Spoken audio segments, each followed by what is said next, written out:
Hi hello ನಮಸ್ಕಾರ ಎಲ್ರಿಗೂ welcome back to my channel. So ಇದು ಕಂಪ್ಲೀಟ್ ವಾಯ್ಸ್ ಓವರ್ ವ್ಲಾಗ್ ಆಗಿರುತ್ತೆ. ಯಾಕಂದರೆ ನಂದು ವಾಯ್ಸ್ ಔಟ್ ಆಗಿದ್ದರಿಂದ ಎಲ್ಲ videos bits and pieces shoot ಮಾಡಿದ್ದೀನಿ, ಬಟ್ ಯಾವುದಕ್ಕೂ ವಾಯ್ಸ್ ಕೊಡೋಕ್ಕಾಗಿರಲಿಲ್ಲ. ಸೊ ಇದು ಕಂಪ್ಲೀಟಾಗಿ ವಾಯ್ಸ್ ಓವರ್ ವ್ಲಾಗ್ ಆಗಿರುತ್ತೆ. ಇನ್ನೂ ನನ್ನ ವಾಯ್ಸ್ ಫುಲ್ ಸರಿ ಹೋಗಿಲ್ಲ, ಪ್ಲೀಸ್ ಅಡ್ಜಸ್ಟ್ ಮಾಡ್ಕೊಳ್ಳಿ. ಸೊ ಒಂದು ಫ್ಯಾಮಿಲಿ ಫಂಕ್ಷನ್ ಇತ್ತು, ಎಲ್ಲರೂ ಒಟ್ಟಿಗೆ ಹೋಗಿದ್ವಿ. ಅಲ್ಲಿ ನಮ್ಮ ಪುಟಾಣಿನೂ ಬಂದಿದ್ಲು. Full active ಆಗಿಬಿಟ್ಟಿದ್ದಾಳೆ. ತುಂಬ ದಿನ ಆಗಿತ್ತು, ನೋಡೇ ಇರಲಿಲ್ಲ. ಫುಲ್ ಆಟ ಆಡಿಕೊಂಡು ಏನು ಒಂದು ಫ್ಲವರ್ ಸಿಕ್ಕಿದ್ರೆ ಸಾಕು ಅಷ್ಟರಲ್ಲೇ ಖುಷಿಯಾಗಿ ಆಟ ಆಡ್ಕೊಂಡು ಆರಾಮಾಗಿರ್ತಾಳೆ. ಏನೂ ಅಳಲ್ಲ, ಗಲಾಟೆ ಜಾಸ್ತಿ ಏನೂ ಮಾಡಲ್ಲ.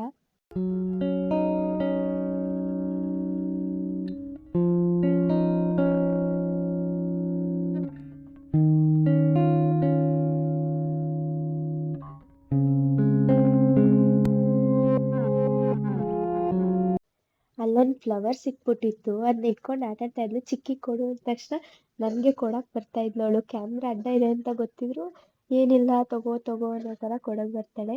ಆಮೇಲೆ ಎಲ್ಲರೂ ಐಡೆಂಟಿಫೈ ಮಾಡೋದು ನೀಟಾಗಿ ಕಲ್ತಿದ್ದಾಳೆ. ಚಿಕ್ಕಿ ಎಲ್ಲಿ ಅಂದ ತಕ್ಷಣ ಕರೆಕ್ಟಾಗಿ ನನ್ನೇ ತೋರಿಸ್ತಾಳೆ. ನಮ್ಮ ಮನೇಲಿ ಯಾವ ಚಿಕ್ಕ ಮಕ್ಕಳು ನನ್ನ ಹತ್ರ ಬರ್ತಾನೆ ಇರಲಿಲ್ಲ. ಇವಳು ಮಾತ್ರ ಏನಾದರೂ ಚಿಕ್ಕಿ ಎಲ್ಲಿ ಅಂದ ತಕ್ಷಣ, ಇಲ್ಲ ನಾನು ಕರೀತಾ ಇದ್ದಂಗೆ ನನ್ನ ಹತ್ರ ಬಂದ್ಬಿಡ್ತಾಳೆ.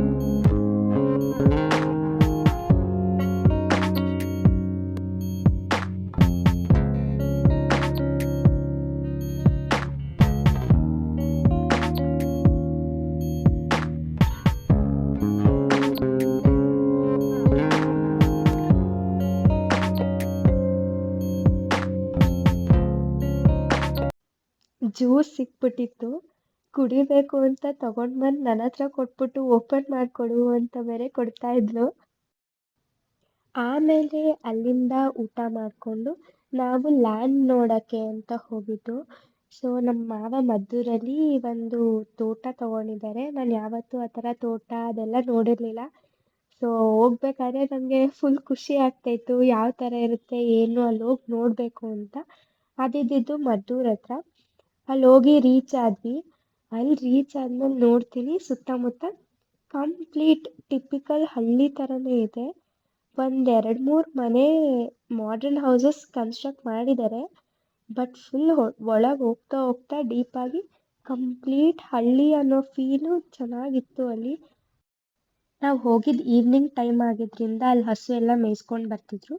ಆಮೇಲೆ ಅಲ್ಲಿ ಒಂದು ಸ್ಮಾಲ್ ಮಡ್ ರೋಡ್ ಇತ್ತು, ಅಲ್ಲಿಂದ ನಡ್ಕೊಂಡು ಹೋದರೆ ಒಳಗೆ ಒಂದು ಸ್ವಲ್ಪ ದೂರ ನಡಿಬೇಕು, ಆಮೇಲೆ ನಮಗೆ ಪ್ಲೇಸ್ ಸಿಗೋದು.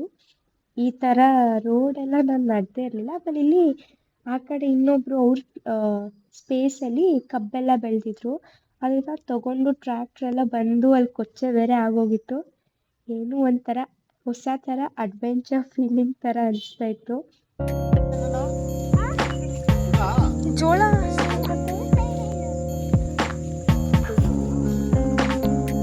ನಮ್ಮಪ್ಪ ಸುಮ್ಮನೆ ಕೇಳ್ತಾ ಇದ್ರು ನನ್ನ ತಂಗಿ ಹತ್ರ, ಇದೇ ಜಾಗನ ಅಂತ. ಅವಳು ಇಲ್ಲ ಇಲ್ಲಲ್ಲ ಈ ಕಡೆ ಎಲ್ಲ ಇನ್ನೂ ಮುಂದೆ ಲೆಫ್ಟ್ ಸೈಡ್ ಅಂತೆಲ್ಲ ಹೇಳ್ತಾ ಇದ್ಲು. ಈ ಪ್ಲೇಸ್ನ ನೋಡಿದಾಗ ನಂಗೆ ಅನಿಸಿದ್ದು ಏನಂತ ಅಂದರೆ, ಆ ಹಳ್ಳಿ ಅನ್ನೋ ಫೀಲ್ ಹಾಗೆ ಬರ್ತಾಯಿತ್ತು. ಈಗ ಎಷ್ಟೊಂದು ಹಳ್ಳಿಗಳಲ್ಲಿ ಆಲ್ಮೋಸ್ಟ್ ಎಲ್ಲ ಟೆಕ್ನಾಲಜಿಗಳೆಲ್ಲ ಬಂದಿರೋದ್ರಿಂದ ಅಷ್ಟೇನು ಡಿಫ್ರೆನ್ಸ್ ಅನಿಸಲ್ಲ. ಆಲ್ಸೋ ಎಷ್ಟೊಂದು ಹಳ್ಳಿಗಳು ಸಿಟಿ ಥರನೇ ಚೇಂಜ್ ಆಗೋಗ್ತಾ ಇದೆ.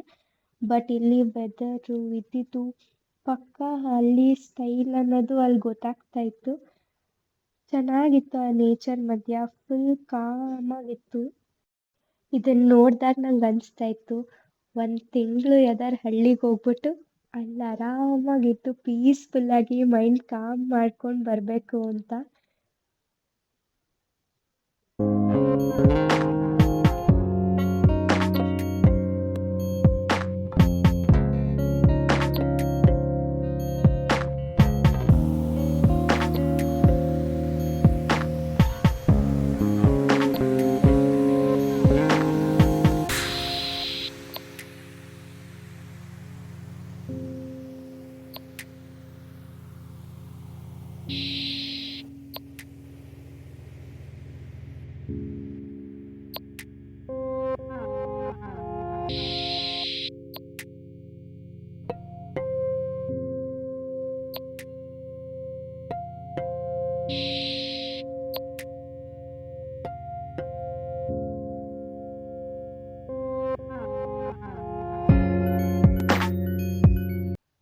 ಸನ್ಸೆಟ್ ಆಗೋ ಟೈಮ್ ಆಗಿತ್ತು. ಆ ಕಡೆ ಹಾಗೆ ಸ್ಟ್ರೈಟ್ ಹೋದ್ರೆ ಕಂಪ್ಲೀಟ್ ಸನ್ಸೆಟ್ ಕಾಣುತ್ತೆ. ಬಟ್ ನನಗೆ ಅಷ್ಟು ದೂರ ಒಬ್ಬಳೇ ಹೋಗೋಕ್ಕೆ ಭಯ ಅನಿಸ್ತಿತ್ತು, ಯಾರೂ ಬರಲ್ಲ ಅಂತಲೂ ಗೊತ್ತಿತ್ತು. ಅಲ್ಲಿಂದ ಆಮೇಲೆ ನಾವು ಅಲ್ಲಿಂದ ಹೊರಟಾಗಲೇ 6 ಆ ಥರ ಆಗೋಗಿತ್ತು. ಆಮೇಲೆ ಮೈಸೂರಿಗೆ ಬಂದು ರೀಚ್ ಆಗೋ ಅಷ್ಟರಲ್ಲಿ 7:30 ಸಮಥಿಂಗ್ ಆಗಿತ್ತು. ಸಂಡೇ ಆದ್ದರಿಂದ ಎಲ್ಲ ಫ್ಯಾಮಿಲಿಯವರು ಒಟ್ಟಿಗೆ ಡಿನ್ನರ್ಗೆ ಹೋಗೋಣ ಅಂದ್ಬಿಟ್ಟು ಹೋಗಿದ್ವಿ. ಮೌರ್ಯಾಗೆ ಹೋಗಿದ್ದಿದ್ದು ನಾವು. ಚೆನ್ನಾಗಿತ್ತು ಫುಡ್ಡು, ವೆಜಿಟೇರಿಯನ್ ಫುಡ್ ಅಷ್ಟು ಚೆನ್ನಾಗಿ ಆಪ್ಷನ್ಸ್ ಇದ್ದು, ಟೇಸ್ಟಿಯಾಗಿ ಇದ್ದಿದ್ದು ಅಲ್ಲೇ. ಆ್ಯಂಬಿಯನ್ಸು ಚೆನ್ನಾಗಿದೆ, ಬಟ್ ಇನ್ನೊಂದು ಸ್ವಲ್ಪ ಸ್ಪೇಷಿಯಸ್ ಆಗಿದ್ದರೆ ಇನ್ನೂ ಚೆನ್ನಾಗಿರ್ತಿತ್ತು. ಇದೆಲ್ಲ ಆದಮೇಲೆ ನಮ್ಮ ಅಕ್ಕನ ಫ್ರೆಂಡ್ ಮದುವೆ ಇತ್ತು, ಟಿಪ್ಟೂರಲ್ಲಿ ಮದುವೆ ಇದ್ದಿದ್ದು. ಅಲ್ಲಿಗೆ ಹೋಗ್ಬೇಕಿತ್ತು. ಆ್ಯಕ್ಚುಲಿ ನಾವು ಹಿಂದಿನ ದಿನ ಸಂಗೀತಕ್ಕೆ ಹೋಗ್ಬೇಕಿತ್ತು. ಆದರೆ ನಮ್ಮ ಅಕ್ಕ ಮತ್ತು ನಮ್ಮ ಅಕ್ಕನ ಫ್ರೆಂಡ್ಸ್ ಎಲ್ರಿಗೂ KCET ಎಕ್ಸಾಮ್ ಇದ್ದಿದ್ದರಿಂದ ನಾವು ಹೋಗೋಕ್ಕಾಗಲಿಲ್ಲ. ಎಕ್ಸಾಮ್ ಮುಗಿಸ್ಕೊಂಡು ಬಂದಮೇಲೆ ನಾವು ಅಲ್ಲಿಂದ ಹೊರಟ್ವಿ. ಮೈಸೂರಿಂದ ಹೊರಟಿದ್ದೆ ನಾವು 2:30 ಆ ಥರ. ಅಲ್ಲಿಂದ ಹೋಗುವಾಗ ಚೆನ್ನಾಗಿ ಮಾತಾಡಿಕೊಂಡು ಟೈಮ್ ಸ್ಪೆಂಡ್ ಮಾಡ್ಕೊಂಡು ಹೋದ್ವಿ. ಜರ್ನಿ ಹೆಂಗೆ ಬೇಗ ಅಲ್ಲೋಗಿ ರೀಚ್ ಆದ್ವಿ ಅನ್ನೋದೇ ಗೊತ್ತಾಗಲಿಲ್ಲ.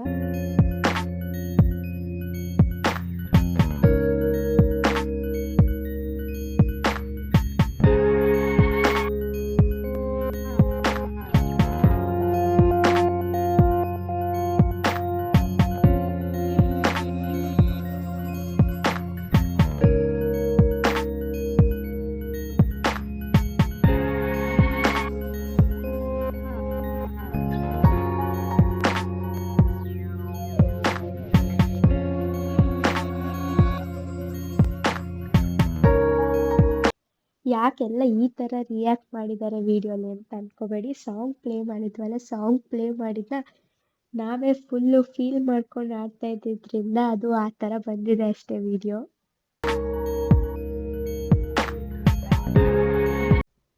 ಸ್ವಲ್ಪ ಜರ್ನಿ ಆದಮೇಲೆ ಕಾರೇ ಡ್ಯಾನ್ಸ್ ಫ್ಲೋರ್ ಆಗಿ ಚೇಂಜ್ ಆಗೋಗಿತ್ತು. ಇನ್ನೇನು ರೀಚ್ ಆಗ್ತಾ ಇದ್ದೀವಲ್ಲ ಅನ್ನೋ ಖುಷಿಗೆ ಅಷ್ಟೊಂದು ಡ್ಯಾನ್ಸ್ ಮಾಡ್ತಿದ್ರಾ ಅಥವಾ ನಿಜವಾಗ್ಲೂ ಜೋಶ್ ಇತ್ತು ಅಂತಲೇ ಅಷ್ಟೊಂದು ಡ್ಯಾನ್ಸ್ ಮಾಡ್ತಿದ್ರಾ ಗೊತ್ತಿಲ್ಲ. ಆಮೇಲೆ ರೆಡಿಯಾಗಿ ರಿಸೆಪ್ಷನ್ಗೆ ಹೋದ್ವಿ. ಆ್ಯಸ್ ಆಲ್ವೇಸ್ ನಾವು ಯಾವಾಗಲೂ ಲೇಟಾಗೇ ಹೋಗೋದು. ಈ ಸಲನೂ ಲೇಟಾಗೇ ರೆಡಿಯಾಗಿ ಹೋದ್ವಿ. ಎಂಟ್ರಿ ತುಂಬ ಚೆನ್ನಾಗಿತ್ತು. ಆಲ್ರೆಡಿ ನಾವು ಲೇಟ್ ಅಂತ ಅಂದಮೇಲೆ ರಶ್ ಇದ್ದೇ ಇರ್ತಾರೆ ಜನ. ಅದಾದಮೇಲೆ ಊಟ ಮಾಡ್ಕೊಂಡು ಬಂದ್ವಿ. ಊಟ ಮಾಡ್ಕೊಂಡು ಬಂದಾದಮೇಲೆ ನಾವು ಫೋಟೋ ತೆಗೆಸ್ಕೊಳ್ಳೋಣ ಅಂತ ಹೋದ್ವಿ. ಅಲ್ಲಿ ನಿಂತಿದ್ವಿ ಫೋಟೋಗೆ ವೆಯ್ಟ್ ಮಾಡ್ತಾ. ಇಷ್ಟೊತ್ತು ರಿಯಾಕ್ಷನ್ನೇ ಬೇರೆ ಥರ ಇತ್ತು. ಈಗ ವ್ಲಾಗ್ಗೆ ಅಂದ ತಕ್ಷಣವೇ ರಿಯಾಕ್ಷನ್ ಎಲ್ರದ್ದು ಚೇಂಜ್ ಆಗಿಬಿಡುತ್ತೆ ಕಂಪ್ಲೀಟ್ಲಿ. ನಮ್ಮ ನ್ಯೂಲಿ ಮ್ಯಾರಿಡ್ ಕಪಲ್. ಆಮೇಲೆ ಫೋಟೋ ಎಲ್ಲ ಕ್ಲಿಕ್ ಮಾಡ್ಕೊಂಡು ಬಂದಮೇಲೆ ಮಾಮೂಲಿ ನಮ್ದಿದ್ದಿದೆ ಒಂದಷ್ಟು ಫೋಟೋಸ್ ಒಂದಷ್ಟು ವೀಡಿಯೋಸ್ ಕ್ಲಿಕ್ ಮಾಡಿ ಸ್ವಲ್ಪ ಹೊತ್ತು ಕೂತಿದ್ವಿ. ಆಮೇಲೆ ಎಲ್ರಿಗೂ ಸ್ಟ್ರೈನ್ ಆಗಿಬಿಟ್ಟಿತ್ತು, ಮಾರ್ನಿಂಗಿಂದ ಟ್ರಾವೆಲ್ ಮಾಡಿದ್ದು, ಎಲ್ಲ ರೆಸ್ಟ್ ಮಾಡೋಕ್ಕೆ ಹೋದ್ವಿ. ಇದು ನೆಕ್ಸ್ಟ್ ಡೇ ಮದುವೆ ಟೈಮ್. ಅವತ್ತು ಲೇಟ್. ಮತ್ತೆ ನಾವು ಆಲ್ರೆಡಿ ಅವ್ರ ಅಮ್ಮನ ಕೈಲಿ ತಾಳಿನ ಕಟ್ಟಿಸ್ತಾ ಇದ್ರು, ಅಮ್ಮನ ಮನೆಗೆ ಕಟ್ಟಿಸ್ತಾರಲ್ಲ ಅದು. ಸೊ ಅದಾದಮೇಲೆ ನೆಕ್ಸ್ಟು ಗಂಡನ ಹತ್ರ ಕಟ್ಟಿಸೋದು.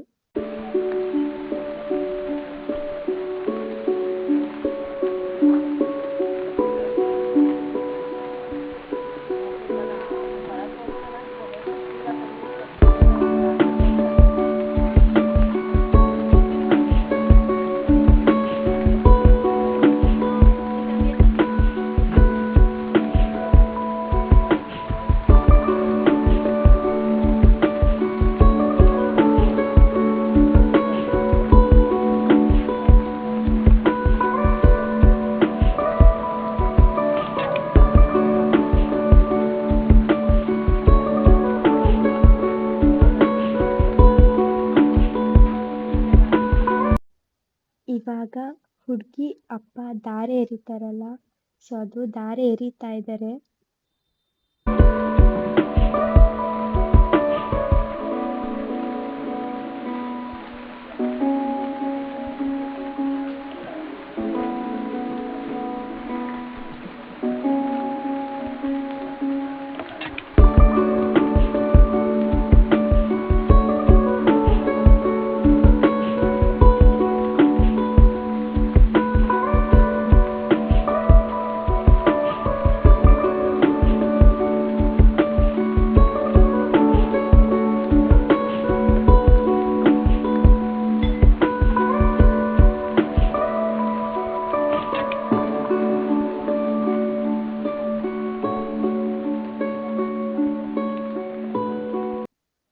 ಇನ್ನೇನು ತಾಳಿ ಕಟ್ಟೋ ಟೈಮ್ ಬಂತು. ಸೊ ಎಲ್ರಿಗೂ ತಾಳಿನ ತೋರಿಸ್ಬೇಕು, ಒಂದು ರೌಂಡ್ ಬಂದು ಅದನ್ನ ಮಾಡ್ತಿದ್ದಾರೆ.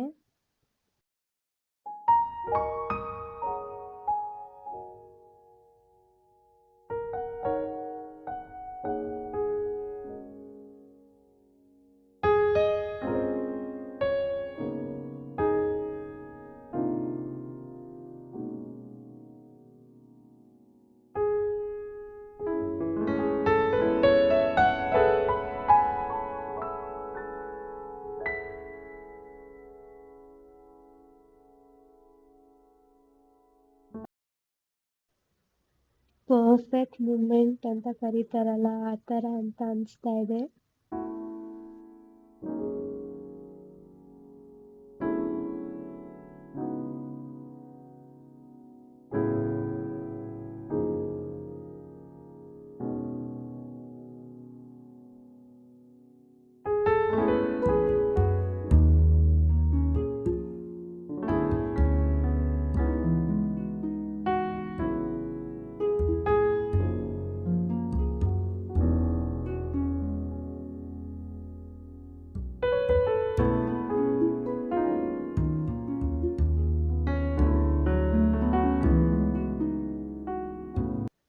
All the best for new phase of life. ಇಬ್ರಿಗೂ ಹ್ಯಾಪಿ ಮ್ಯಾರಿಡ್ ಲೈಫ್. ಇಬ್ರು ಯಾವಾಗಲೂ ಚೆನ್ನಾಗಿರಿ, ಖುಷಿಯಾಗಿರಿ, ನೀವು ಅಂದ್ಕೊಂಡಿದ್ದೆಲ್ಲ ಆಗಲಿ.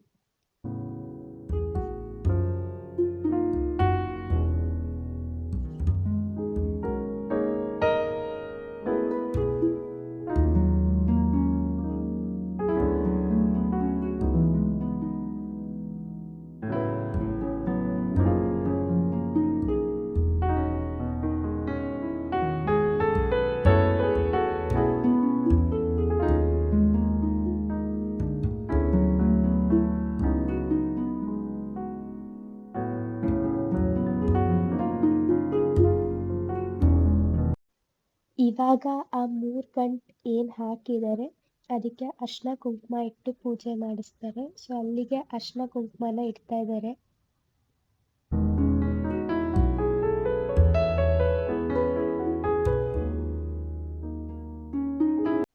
ಆಮೇಲೆ ಮುಂದೆ ತಾಳಿಗೂ ಕೂಡ ಅಲ್ಲೂ ಅರಿಶಿನ ಕುಂಕುಮ ಇಟ್ಬಿಟ್ಟು ಗಂಧದ ಕಡ್ಡಿಲಿ ಪೂಜೆ ಮಾಡಿಸ್ತಾರೆ. ಅದನ್ನ ಮಾಡಿಸ್ತಾ ಇದ್ದಾರೆ.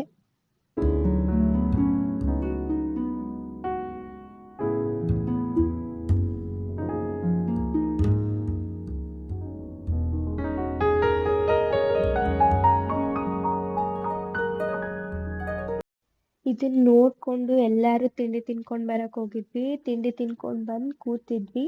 ಇನ್ನೂ ಎಷ್ಟೊಂದು ರಿಚುವಲ್ಸ್ ಇತ್ತು ಅವ್ರ ಕಡೆ, ಡಿಫ್ರೆಂಟ್ ಆಗಿತ್ತು. ಸೊ ಅದೆಲ್ಲ ಮಾಡ್ತಿದ್ರು, ಅದನ್ನ ನೋಡ್ತಿದ್ವಿ. ಇವ್ರು ಏನೂ ಮಾತಾಡ್ತಾ ಇರಲಿಲ್ಲ, ಸುಮ್ಮನೆ ವ್ಲಾಗ್ ಮಾಡ್ತಾ ಇದ್ದೀನಿ ಅಂತ ಈ ಥರ ಎಲ್ಲ ಮಾಡ್ತಿದ್ದಾರೆ ಅಷ್ಟೇ. ನೆಕ್ಸ್ಟ್ ಇಲ್ಲಿ ಹುಡುಗ ಮತ್ತು ಹುಡುಗಿನ ಅರುಂಧತಿ ನಕ್ಷತ್ರ ತೋರಿಸ್ಬೇಕಲ್ಲ, ಅದಕ್ಕೋಸ್ಕರ ಅಂತ ಕರ್ಕೊಂಡು ಹೋಗ್ತಾ ಇದ್ದಾರೆ.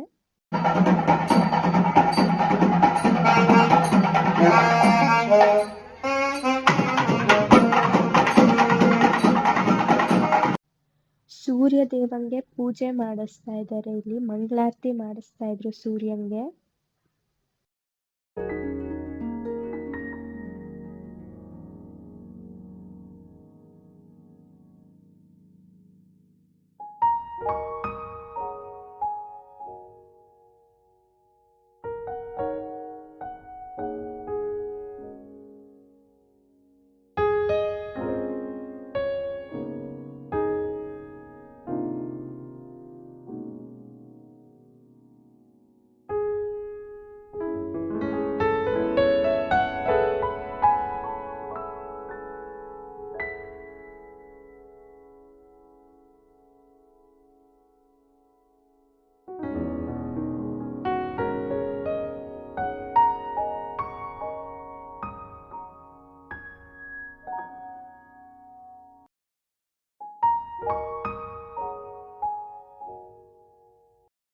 ಅರುಂಧತಿ ನಕ್ಷತ್ರನ ತೋರಿಸ್ತಾ ಇದ್ದಾರೆ. ಅರುಂಧತಿ ನಕ್ಷತ್ರನ ತೋರಿಸುವಾಗ ಅವ್ರೇನೋ ಹೇಳ್ಕೊಡ್ತಾ ಇದ್ರು ಹುಡ್ಗನ್ಗೆ.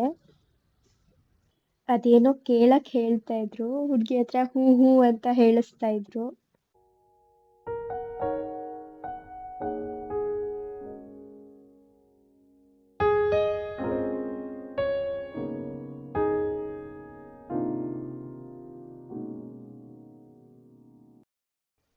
ಅಲ್ಲಿ ಹುಡ್ಗ ಹುಡ್ಗಿಗೆ ಅರುಂಧತಿ ನಕ್ಷತ್ರ ತೋರಿಸ್ತಾ ಇದ್ರೆ ಇಲ್ಲಿಬ್ರು ಫೋಟೋ ಶೂಟ್ ಮಾಡ್ತಾ ಇದ್ರು.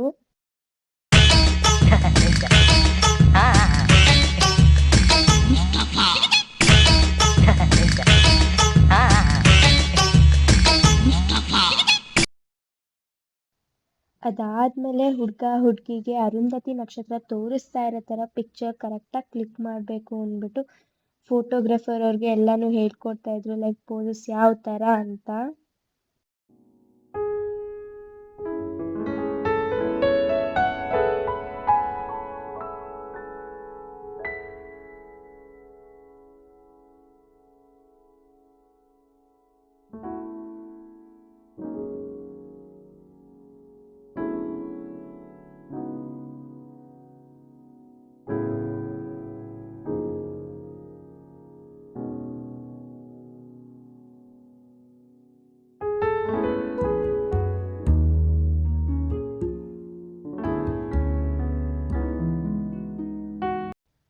ಸೊ ಇಲ್ಲಿ ಫೋಟೋಶೂಟ್ ಆದ್ಮೇಲೆ ಅಲ್ಲಿಂದ ಒಳಗ್ ಬರುವಾಗ ಹುಡ್ಗ ಮತ್ತೆ ಹುಡ್ಗಿನ ಚಾದರ್ ಕೆಳಗೆ ಕರ್ಕೊಂಡ್ ಬರ್ತಿದ್ರು. ಐ ಥಿಂಕ್ ಸೊ ಅದ್ ಚಾದರೇ.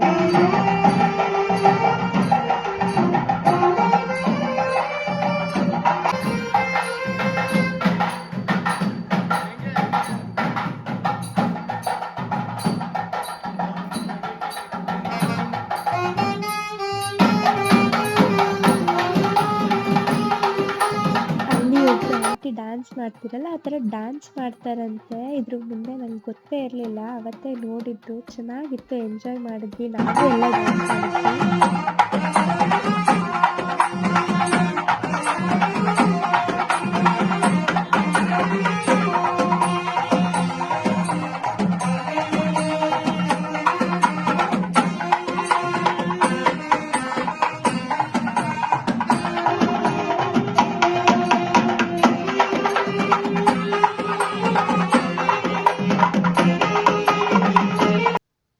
ಅಷ್ಟೇ ಅಂತ ನಾವು ಅನ್ಕೊಂಡ್ವಿ, ಬಟ್ ಮತ್ತೆ ಸ್ಟಾಪ್ ಆಗಿಲ್ಲ. ಮತ್ತೆ ಇನ್ನೂ ಒಂದು ಸಾಂಗ್ ಅವ್ರು ಹಂಗೆ ಪ್ಲೇ ಮಾಡಿದ್ರು, ನಾವು ಅಲ್ಲೂ ಡ್ಯಾನ್ಸ್ ಮಾಡಿದ್ವಿ.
ನೆಕ್ಸ್ಟ್ ಅಲ್ಲಿಂದ ಒಳಗೆ ಹೋಗೋಕ್ಕಿಂತ ಮುಂಚೆ ಅಲ್ಲೆಲ್ಲರೂ ನಿಂತ್ಕೊಂಡು ಆರತಿ ಮಾಡ್ತಿದ್ರು. ಅದಾದ್ಮೇಲೆ ಒಳಗೆ ಬಂದ್ವಿ. ಒಳಗೆ ಬಂದಮೇಲೆ ಹೋಮ ಎಲ್ಲ ಆಯಿತು, ಹೋಮ ಎಲ್ಲ ಸ್ಟಾರ್ಟ್ ಆಯಿತು. ಅದಾದ್ಮೇಲೆ ನಾವು ಊಟಕ್ಕೆ ಹೋಗಿದ್ವಿ. ಊಟ ಮಾಡ್ಕೊಂಡು ಬಂದು ನಾವು ಇನ್ನೂ ರಿಟರ್ನ್ ಮೈಸೂರಿಗೆ ಬೇರೆ ಬರಬೇಕಿತ್ತು. ಆಮೇಲೆ ಅಲ್ಲಿ ಕೂತಿದ್ದಾಗ ಹಾಗೆ ಕೆಲವೊಂದು ಶಾರ್ಟ್ಸ್ ಪ್ಲೇ ಮಾಡಿದ್ರು, ಅದನ್ನೆಲ್ಲ ನೋಡ್ತಿದ್ವಿ. ಹೋಮ ಇನ್ನೂ ಮುಗ್ದಿರಲಿಲ್ಲ, ಪ್ರೀ ವೆಡ್ಡಿಂಗ್ ಎಲ್ಲ ಪ್ಲೇ ಮಾಡಿದ್ರು, ಅದನ್ನು ನೋಡ್ತಿದ್ವಿ.